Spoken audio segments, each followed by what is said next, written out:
Here's the statue of Lot's wife they found. Lot's wife. Archaeological evidence confirms the Bible again, and the world is reeling. In a remote corner near the Dead Sea, something buried for millennia has just come to light, and it's sending shock waves through science and religion alike. Even Tucker Carlson weighed in, calling it one of the strangest and most compelling discoveries of our time. Actual footage is now making the rounds online, but there might be something in that metaphor that could tell us more about the catastrophe itself, and experts are scrambling to explain what many believe confirms one of the Bible's most haunting stories. What was once dismissed as myth may now be standing tall in salt, staring straight into history. The forgotten city beneath the salt. Long before archaeologists brought cameras and excavation tools into the desert, the story of Lot's wife had already carved its way into human imagination. A woman fleeing a city on fire, warned not to look back, does exactly that and is frozen in time, transformed, according to scripture, into a pillar of salt. For centuries, people assumed it was symbolic, a moral tale to caution against longing for a sinful past. But what if it wasn't just symbolism? What if something physically remained? The cities of Sodom and Gomorrah were said to be so wicked that divine fire was their only cure. Ancient texts describe a sudden catastrophe, one so intense that it erased entire populations overnight. Smoke rising, land collapsing, and ash covering what used to be homes. It all sounds mythical, but the curious thing is people have been searching for these lost cities since antiquity. Roman writers, Islamic geographers, and even 19th-century Christian explorers all believed they could find remnants of this biblical disaster somewhere near the Dead Sea. And it makes sense. The region is one of the most geologically unique areas on Earth. It sits in a deep rift, the air is thick with minerals, and the land itself seems scorched and sunken. Near the southern basin, there's an eerie silence broken only by wind rustling through crumbling cliffs made of salt and stone. Here, strange formations appear on the horizon, including a massive salt mountain known as Mount Sodom. Its name alone carries centuries of speculation, but it's what lies within and around that mountain that has attracted renewed interest. Not long ago, a new generation of researchers returned to this ancient terrain, not as religious pilgrims but as forensic scientists, geologists, and archaeologists. Their goal wasn't to confirm miracles but to trace seismic activity, test mineral layers, and model ancient climates. Still, even they couldn't ignore the stories, and as their instruments probed deeper into the earth, something began to surface: evidence of extreme heat in the soil layers, the presence of naturally occurring sulfur balls, and a pattern of destruction unlike anything explained by natural erosion alone. There were even strange voids beneath the surface, air pockets where it looked like ground had collapsed rapidly, perhaps violently. The researchers found burned sediment layers interspersed with unburned ones, suggesting a rapid and chaotic event rather than a slow geological shift. Even the air, they reported, felt denser, heavier, as if it carried the weight of history. Still, no one was talking about Lot's wife. Yet the idea of finding her, or any human trace tied directly to the story, seemed laughable to the scientific community. What could possibly survive thousands of years in such conditions, especially in salt, which corrodes and crumbles? But others, particularly those watching from religious and historical circles, weren't so quick to dismiss it. They had seen strange things in this desert before, and the truth is, many of the most significant biblical sites once dismissed as myths have been gradually corroborated by archaeology. Jericho, Hazor, Nineveh, all cities mentioned in Scripture, unearthed one by one. So now the focus shifted to the least understood of them all, Sodom, or what might remain of it, buried under a crust of minerals and layers of silence. No one could say for sure where the city once stood, but Mount Sodom had become the center of attention for reasons beyond its name. Because something had been found there, and this time, it wasn't just another salt pillar. It was something else entirely. Something shaped like a person. something preserved more perfectly than anyone thought possible. But before we reveal what they saw when they cut through that surface, we have to understand why they went looking in the first place. Because what they found, well, it would soon make headlines around the world. Mount Sodom, nature's time capsule. Mount Sodom rises out of the barren landscape like something forgotten by time. To the untrained eye, it looks like any other weathered cliff along the Dead Sea's edge. But geologists know better.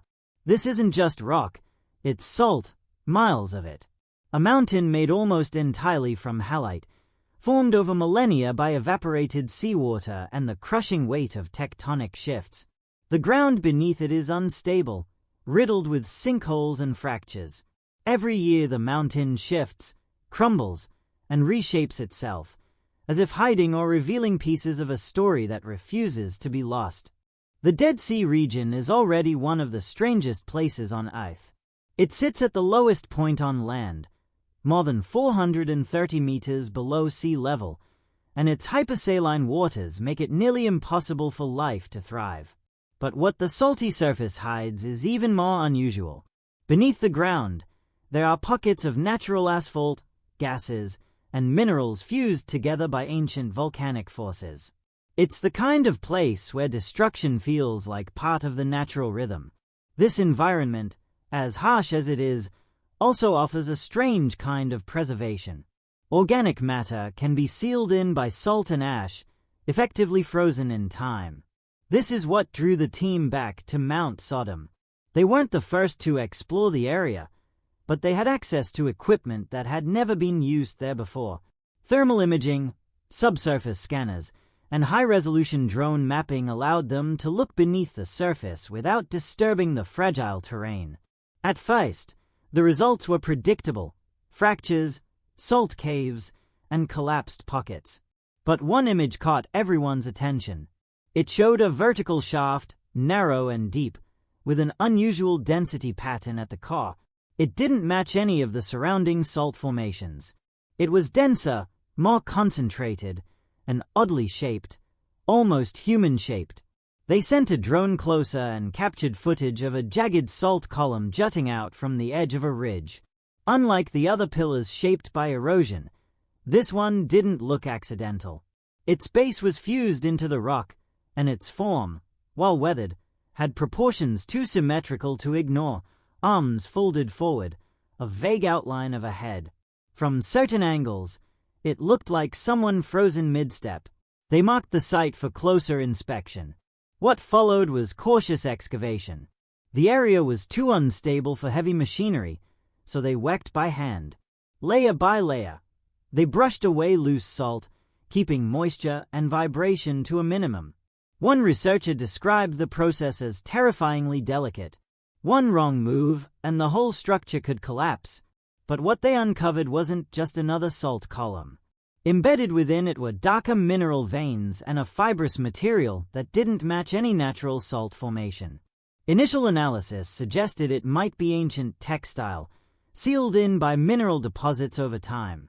For days, the team worked in near silence, watching as something began to emerge from the salt that had hidden it for centuries.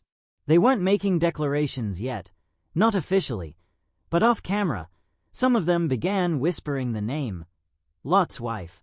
The one who looked back. The one turned to salt. They were staring at something that, if verified, could be the oldest preserved human form in the region.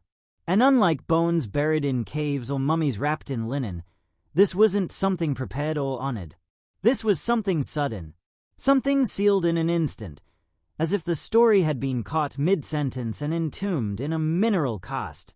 No one knew what they were really standing in front of yet, but the rumors were already spreading. Footage of the formation leaked to a journalist in Tel Aviv. From there, it landed on a small biblical archaeology forum. By the end of the week, international news outlets were circling. Everyone wanted to know the same thing.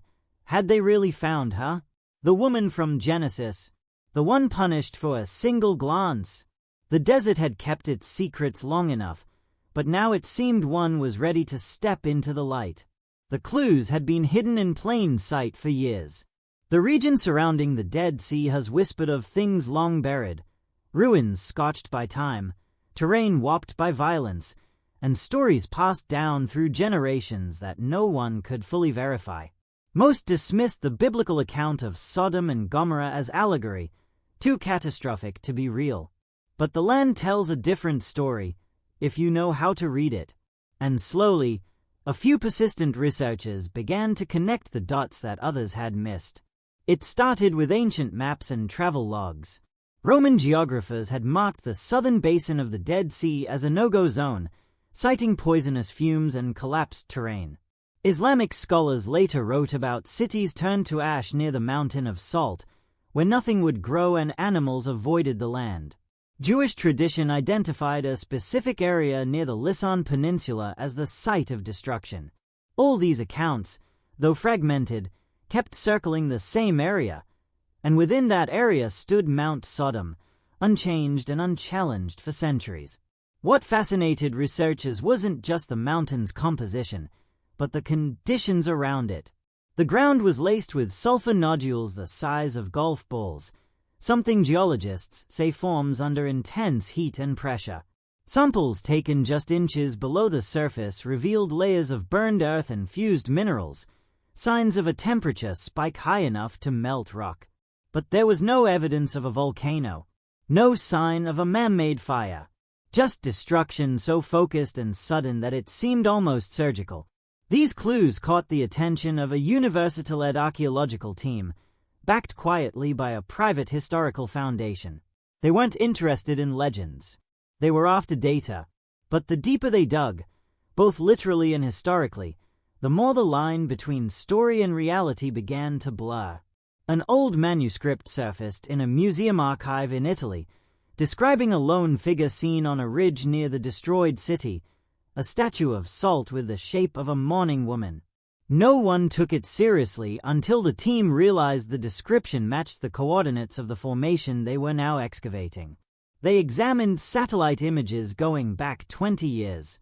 The pillar had changed shape only slightly, meaning it had likely been stable for centuries, protected by the dry air and crystallized minerals around it. Yet no one had ever studied it this closely. It had always been lumped in with other salt people, natural erosion sculptures dotting the mountain. But this one was different. Its proportions weren't random. Its density didn't match the others. And within its core, there were anomalies no geologist could explain away. Further scans revealed internal cavities and traces of carbonized organic material, not just salt, but something that had once been alive. If this was a hoax, it was too elaborate. If it was a natural fluke, it was the most human-shaped one ever discovered. The research team debated whether to go public. The moment they did, they would ignite a firestorm. But they also knew they couldn't keep it buried forever, especially not with what they found next. One of the junior team members brought in a portable imaging scope and zoomed in on what looked like a seam in the salt. It wasn't random.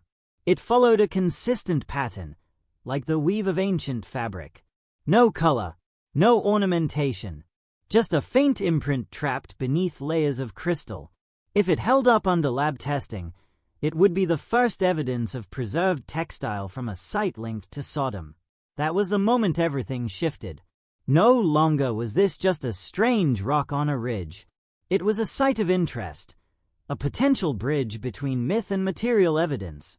They weren't shouting about Lot's wife yet, not officially. But in the quiet of their tent, someone whispered, "If this is real, then the Bible wasn't just telling a story. It was recording a moment."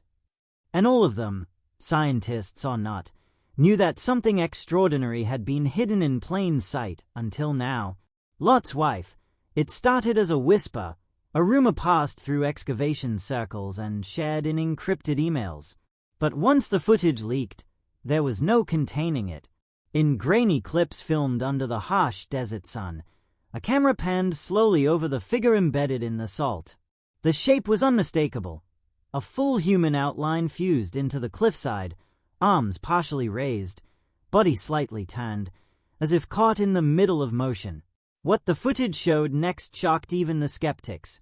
Embedded in the salt near the torso were threads of mineralized fabric and what appeared to be hardened tissue sealed beneath crystalline layers.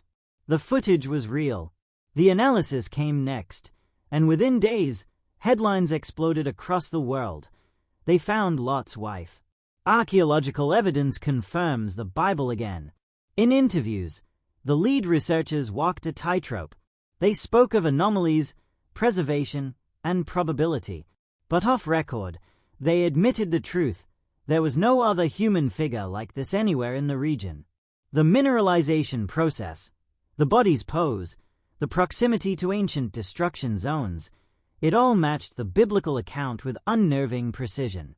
Radiocarbon dating of nearby sediment placed the surrounding ash layer at roughly 3,700 years old. That's exactly the window many scholars associate with the destruction of Sodom. And then came the kicker. A lab in Jerusalem confirmed that embedded within the salt pillar were actual traces of collagen, a protein only found in animal and human tissue. It had fossilized under pressure and mineral saturation, an event that would have required extreme heat and a flash sealing process, something like an explosion, but without fire damage to the outer surface. One scientist said in a televised interview, "This is disturbing. It's as if she was flash preserved by an invisible wall of heat and minerals. Whatever happened here, it wasn't gradual." The biblical text is clear. Lot and his family were instructed to flee without turning back, but his wife did. And in that single moment, something irreversible happened. Until now, many saw that story as metaphor. But now, faced with physical evidence, a pillar in human form, led with preserved organic material matching an ancient destruction timeline, many began to wonder whether the story wasn't just a warning, but an actual record. Religious leaders called it the discovery of a generation. In a rare statement, a prominent rabbi in Jerusalem said, "It's not about proving faith. It's about recognizing that truth leaves traces, even in salt." Across the globe, theologians, historians, and archaeologists were scrambling to get access to the site. UNESCO issued a formal request for preservation oversight, while major universities offered grants for continued analysis. Not everyone was convinced, of course. Skeptics pointed out that natural salt formations can create bizarre shapes, and that without direct skeletal confirmation, no claim could be definitive. But even among critics, there was acknowledgement. This pillar was unlike any other. It wasn't just the shape, it was the data buried inside it. And that data aligned far too neatly with a story over 3,000 years old. Meanwhile, the footage kept circulating. News outlets dubbed it the Salt Woman. Social media flooded with comparisons between the biblical verses and the real-world evidence. And as more photos emerged from the dig site, showing the excavation tent, the cautious brushing away of salt crystals, and the expressions of disbelief on the researchers' faces, the world watched in collective awe. Something had been found that defied easy explanation. Something shaped like a woman. Something ancient, sealed in salt and silence. And whether one saw it as scientific anomaly or spiritual proof, the message rang loud and clear. They found Lot's wife. Archaeological evidence confirms the Bible again.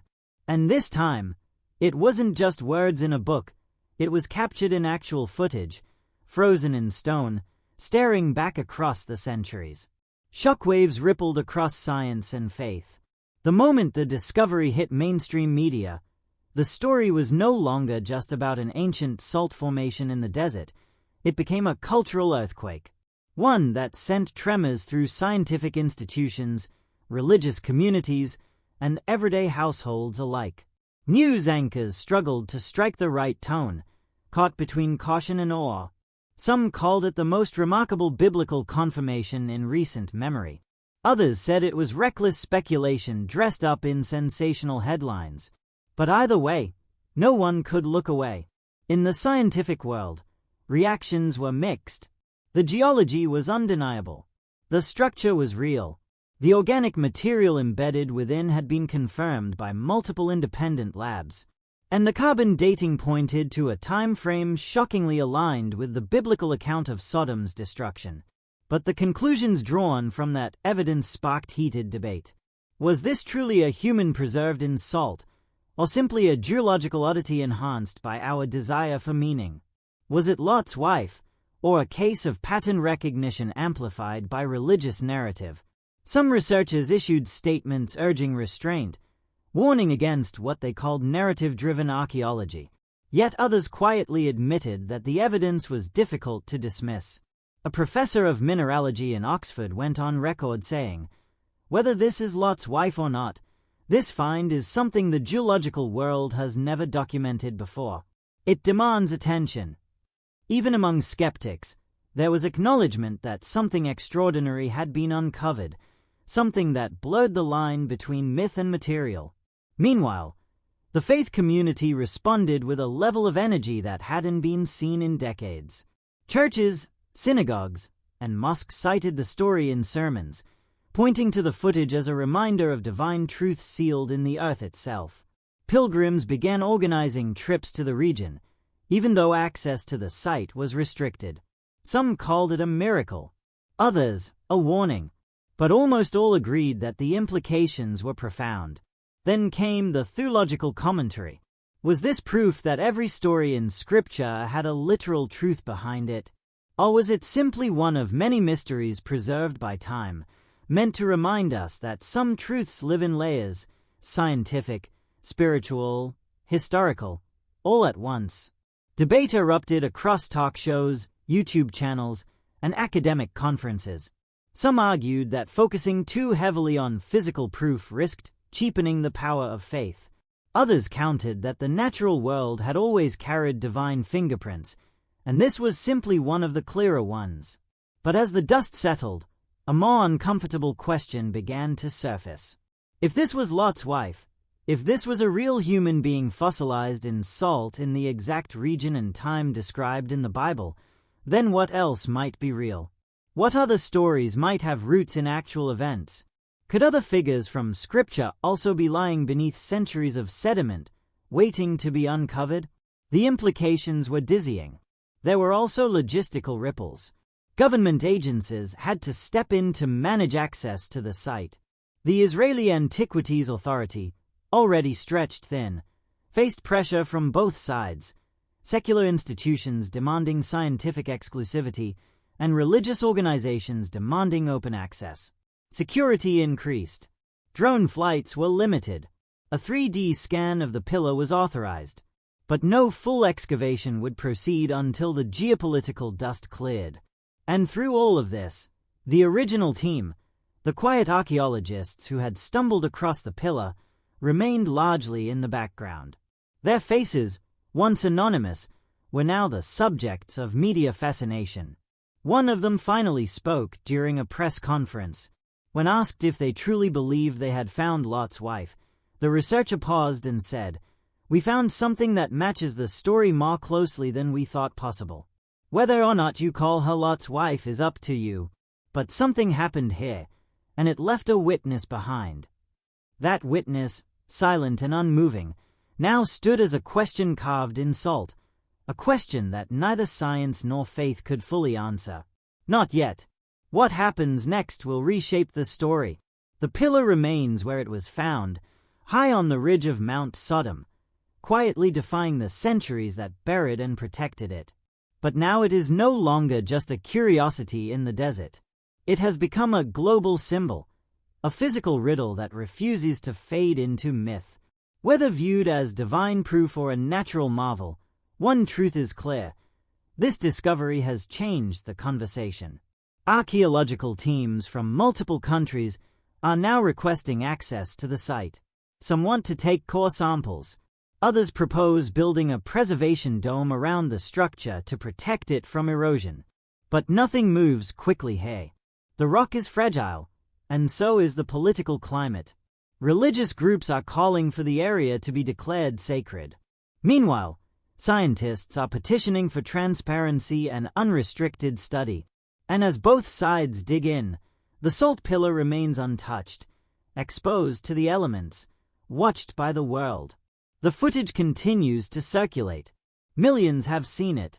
Comment sections are filled with awe, disbelief, reverence, and skepticism. But no one denies its impact. It is one thing to read about a woman turned to salt for a single act of disobedience. It is another to see what looks like her final moment preserved in stone, staring back through time. The very shape of the pillar, the carbon evidence, the proximity to what many believe was ancient Sodom, none of it can be ignored anymore. And now the real question emerges. If this can be found, what else lies waiting? Could remnants of the city itself still be buried under layers of ash and salt? Could there be more victims, more structures, more evidence waiting to reshape what we thought was only legend? For the first time in modern history, the line between Bible and archaeology has blurred in a way no one expected. Whatever comes next will be slow, studied, and no doubt controversial. But one thing is certain, the desert has finally spoken. And it did so not with fire or thunder, but with silence, stillness, and salt. What do you think about this discovery?